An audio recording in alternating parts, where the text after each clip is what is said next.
आजकल ज़मीन से रिलेटेड बहुत सारे फ्रॉड हो रहे हैं। जैसे आप ज़मीन खरीदते समय किन-किन बातों का ध्यान रख सकते हैं फ्रॉड से बचने के लिए? मेरा नाम एडवोकेट मुकेश कुमार शर्मा है, आज जानेंगे इसके बारे में विस्तार से।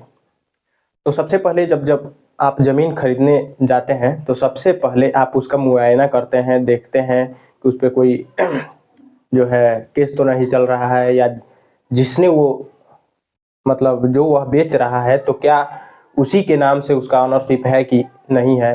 तो चलिए हम जानते हैं 5 मुख्य बातों को, 5 पॉइंट्स के बारे में जानेंगे कि अगर हम ज़मीन में फ्रॉड से बचना चाहते हैं तो किन-किन बातों का ध्यान रखना ज़रूरी होता है। तो सबसे पहला है ओनरशिप। ये जाँचें कि उसके पास जो वह ज़मीन बेच रहा है, क्या उसके पास अपना ओनरशिप है कि नहीं है। मालिक वही है या कोई और है। मान लीजिए घर का कोई और सदस्य है, तो क्या दूसरा कोई जो ज़मीन बेच रहा है, उसके पास राइट्स है कि नहीं है बेचने के लिए, ठीक है।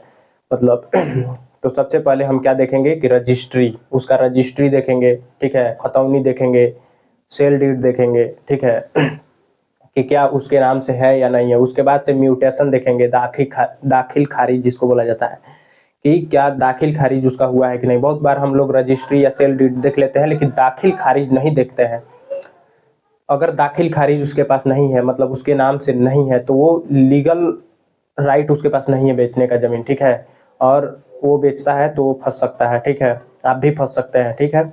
उसके बाद से इनकम्बरेंस सर्टिफिकेट हमें देखना होता है, ठीक है। इनकम्बरेंस सर्टिफिकेट जो है सब रजिस्ट्रार जारी करता है, ठीक है। इसमें जो है 13 या 30 साल का इनकम्बरेंस जो है सर्टिफिकेट देखना होता है, ठीक है, जो सब रजिस्ट्रार जारी करता है। अगर आप वो देखते हैं तो आपको उसमें अच्छे से जानकारी मिल जाएगी, ठीक है।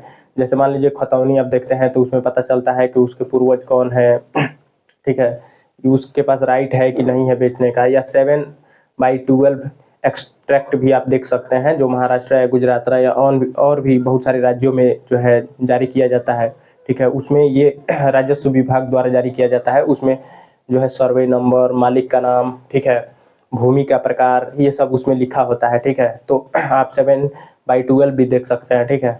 उसके बाद से ये सब देखने के बाद, जैसे मान लीजिए कि उसके पास ओनरशिप है कि नहीं है, खतौनी देखने के बाद, सब चीज़ देखने के बाद भी आपको फिजिकली वहाँ जाना चाहिए, या आसपास के जो लोग हैं उससे पूछना चाहिए, ठीक है। कि कि जैसे मान लीजिए कि आप ज़मीन लिखवा दिए, जब मौके पे जा रहे हैं ज़मीन अपना कब्जा करने, तो आपके साथ मारपीट या लाठी वाठी, इसका मतलब है कि वो ज़मीन बेचा कोई और, लेकिन किसी के और के कब्जे में था, ठीक है। तो आप वहाँ पे फिजिकली वेरिफिकेशन के लिए जाएं, मतलब मौका मुआयना करने जाएं कि क्या वो ज़मीन इसी के कब्जे में है या किसी और के कब्जे में, ठीक है। उसके बाद से आपको लेआउट या अथॉरिटी वेरिफिकेशन के बारे में जानना होता है, कि मतलब क्या वो अथॉरिटी द्वारा वेरीफाइड है कि नहीं है। जैसे मान लीजिए कि आप किसी कॉलोनी में ज़मीन ले रहे हैं, तो क्या मतलब अथॉरिटी द्वारा वो लीगल है कि नहीं है, रेरा द्वारा अप्रूव है कि नहीं है, ये देखना होता है, ठीक है। जैसे मान लीजिए कि वो किसी म्यूनसिपालिटी के एरिया में आता है, ठीक है, लोकल अथॉरिटी के एरिया में आता है। जैसे शहर में आप किसी कॉलोनी को ले रहे हैं, तो क्या वो ज़मीन जो है नक्शा पास सही तरीके से उसका हुआ है कि नहीं है, ठीक है। अगर मान लीजिए कि आप उस पे बिल्डिंग बना लेते हैं, बाद में आप पे बुलडोजर भी उस ज़मीन पे चलाया जा सकता है, उस मकान पे, ठीक है। तो आप इन सारी चीज़ों को ध्यान रखना है। पहला क्या हमने बताया, पहला जो है आप उसका ओनरशिप देखें कि क्या उसके नाम से वो ज़मीन है कि नहीं है, ठीक है, वह उसका मालिक है कि नहीं है। दूसरा म्यूटेशन देखें, ठीक है, मतलब दाखिल खारिज में उसका नाम है कि नहीं है, ये देखें, ठीक है। उसके बाद से इनकम्बरेंस सर्टिफिकेट देखें, जो रजिस्ट्रार द्वारा, सब रजिस्ट्रार द्वारा जारी किया जाता है, जो 13 से 30 साल तक का होता है, ठीक है। वो मतलब उससे क्या मिलता है, जैसे मान लीजिए आप इनकम्बरेंस सर्टिफिकेट देखते हैं तो उससे पता चलता है कि उस जमीन पे पहले से लोन है कि नहीं है, ठीक है। मान लीजिए कि आपको जमीन बेच दिया, बाद में पता चला कि उस पे लोन है, ठीक है, या उस पे कोई कर्ज लिया हुआ है, ठीक है।